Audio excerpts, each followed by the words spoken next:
folks, it's Don with Florida Deere. I wanted to do a quick review of the Baumalight stump grinder so far, about 6 to 8 months into my ownership of it. I'll start by saying this is the most expensive attachment I've decided to purchase so far for the tractor, but it's been one of the most time-saving and money-saving attachments I've been able to get despite its cost, and I'll kind of go into that in a minute here. So the 5 points I want to cover are the position on the tractor and how the stump grinder works, the speed at which you can move, number 2, number 3, how deep you can go, talk about hitting roots and what I call the iceberg principle, number 4, traditional stump grinders versus tractor mounted stump grinders, and then also making and saving money as point number 5. If you find this video helpful, hit the like button, and if you want to see more videos like it, hit the subscribe button. And hopefully, if you're on the fence about whether to get one of these or one of the other stump grinders that are available, then maybe this video will help you in that particular decision making process. So I'll just get right into number 1, which was the position on the tractor. So as you get on the tractor and you back over, so what you do is you back over the stump and then you grind through it. I'll throw a video clip in there so it gives you a shot of the underneath part of the stump grinder so you can kind of see what I'm talking about. But the teeth are not on the back of the stump grinder, they're on the front and on the wheel, on the outside part of the wheel. So that's why you grind through the stump going forward on the tractor. You don't back over the tractor or back over the stump grinding that way. You pick up the 3-point and put it down, grind through, pick it up, back up, grind through, over and over again. So your positioning on the tractor will become important on how you are comfortable doing it. Whether you want to twist all the way around, you can twist your body a little bit to where your left foot operates the pedals, so then your body can be a little bit more twisted around and less at a sort of a more harsh angle, I guess you'd call it. But the only issue with that is your right foot is normally the one foot that's operating the pedal, so it's sort of unintuitive to have your left foot doing it. Now this is a bigger issue when you're on a hill and you have gravity to contend with, because you want to go through the stump at a particular speed that you feel comfortable depending on the depth of the stump grinder that you're having, going through. And so that leads me to the second point, which is the speed at which you can operate. You can get overconfident, especially if you do a couple smaller stumps first. It'll grind right through a small stump pretty easily, even if the small stump is, freshly cut. There's just not a whole lot of area for the wheel to contact, so there's not going to be as much resistance, okay? And that, I would say, is going back to sort of the first point in the position and how it works versus the speed. With a medium size or a larger stump, you want to start from one side of the stump and grind through it. So you only have part of the stump on the wheel at the same time. You'll be able to grind quicker that way, as long as you're not taking off huge chunks. And I wouldn't take off huge chunks. You're just going to end up bogging down, activating the slip clutch, or stalling your tractor. Don't ask me how I know.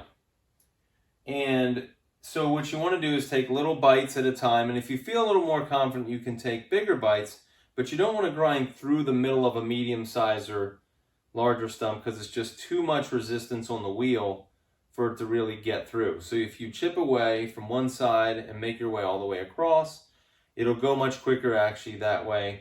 And you can probably bite a little deeper depth on it because you're not biting off more than the wheel can chew.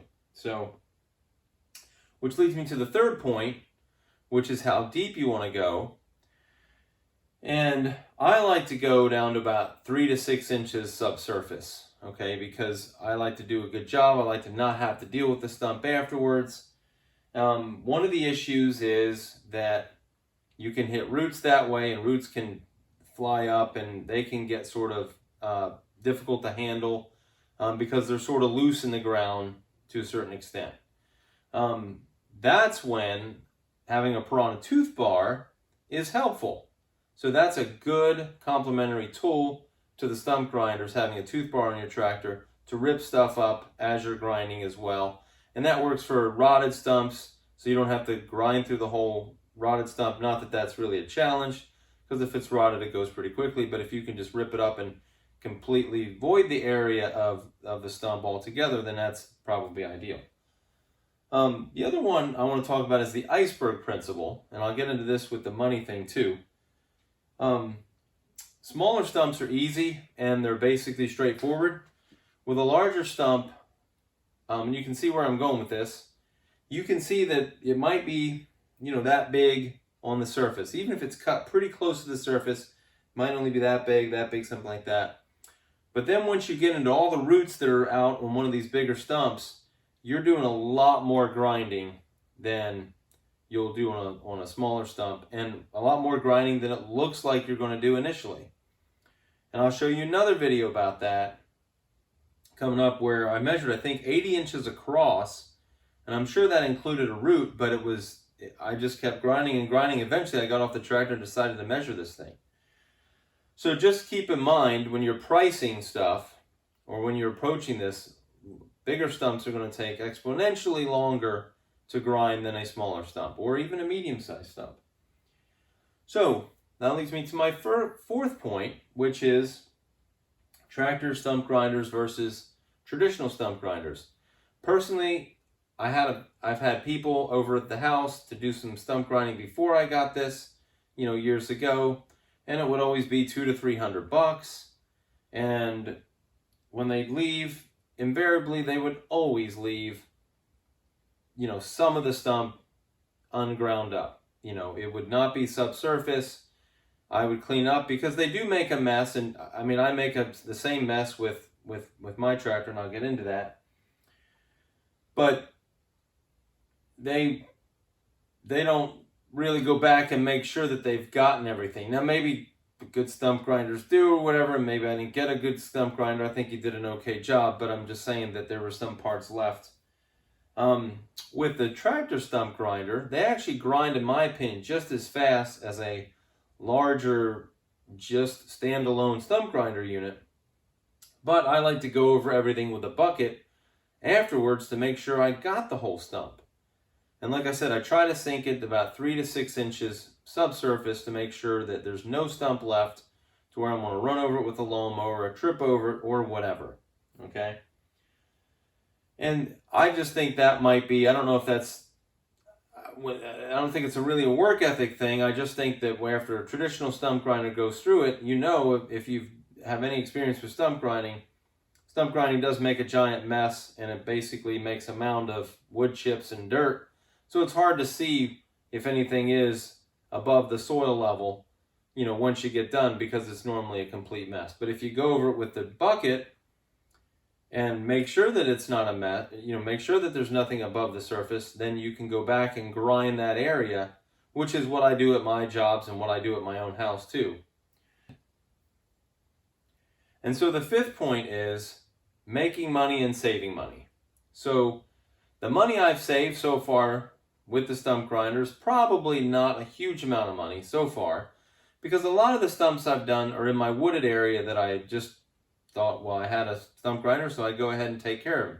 I might have not hired somebody to go take care of those. There might have been a couple that were out in the yard that I took care of, probably 2 that I can think of right offhand, maybe 3. But it would have cost me probably, $100 or at least $200, something like that, to have somebody come do that.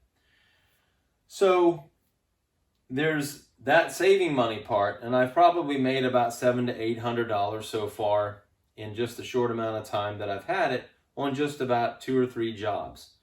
So there's a lot that you can make some money on the side if you want, and also if you have enough trees on your property that you plan on taking down, or will be taken down over the course of you living there, you can certainly save a pretty reasonable amount of money. So in that sense, I think both of those features, the making money and the saving money, really do make it an attachment that will likely pay itself off in probably a year or 2.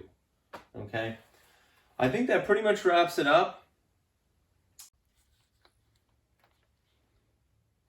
So as you can see here, this is the back of the stump grinder, and there are no teeth on the back of the stump grinder. There are the bolts that hold the teeth in, and there's teeth on the wheel right here, but there's no teeth on the back of the stump grinder. Here on the front of the stump grinder, you have the ones on the edges, and then you have ones tilted towards the front. Okay, another one on the edge over there. And then all these inside the wheel that are actually the bits that grind away at the stump. So as you can see, most of what you're going to use are going to be these ones closer to the edge. It's rare you'll be using, this one way up here. Okay, because that's, pretty far into the stump and you're going to go pretty deep there. But you certainly can't go deeper than that one, just based on how quickly you're going to be able to get through a stump. And I'll kind of explain that a little bit more. But this gives you an idea of what the stump grinder looks like.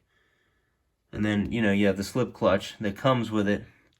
So that was a nice addition. So after grinding on this one, you can see what I'm talking about with the iceberg effect, or the iceberg principle, if you will. I eventually broke out the tape measure. It ended up being 48 inches wide where the stump was. You can't see because there's some dirt in there, but that's all stump right there. And then another 30 plus inches for a total of 80 inches with the bigger root. So this is just one stump that I was dealing with. And again, I told the guy I probably overbid him on the smaller stumps, but underbid him on some of the larger stumps or medium-sized stumps. So you can see the pile of dirt that I'm trying to get out of the way so I can make sure that the job is done correctly. And as it turned out, it was just, I wasn't going much further than that, but I needed to make sure that I got the whole thing, because again, I don't want the guy hitting it with his lawnmower or anything like that after I leave or being upset. I want people to speak well of me once I'm done, and my work to be, well thought of. So that's why I spent the extra time on this job there. So right here, I'm just kind of playing with the slow-mo. This is at my house again, getting ready for the chickens and just clearing out some stumps in the wooded area next to the kids' tree house. And I had seen Brock with Rock Hill Farms, another YouTube channel I'd recommend. He was playing with the slow-mo on his stump grinder. It looked really cool, so I figured I'd try it too. I think he got his to look cooler than mine, so I'm kind of bummed about that mine didn't turn out as cool as his. But as you can see, I'm going much quicker. This is, I think, 10% speed. So, and you can be overconfident on these smaller stumps, so I'm grinding through the whole middle of it, and that's what I would recommend on the bigger ones. Anyways, I hope you liked this video. I hope you found it well and useful, and hopefully it allowed you to make, your decision in regards to whether you're on the fence or not about getting a stump grinder. And coming up is a couple other videos you can click on that are related to this. And again, leave any comments if you'd like, and hit the like button, and please don't forget to subscribe. I'll talk to you later. Thanks for watching.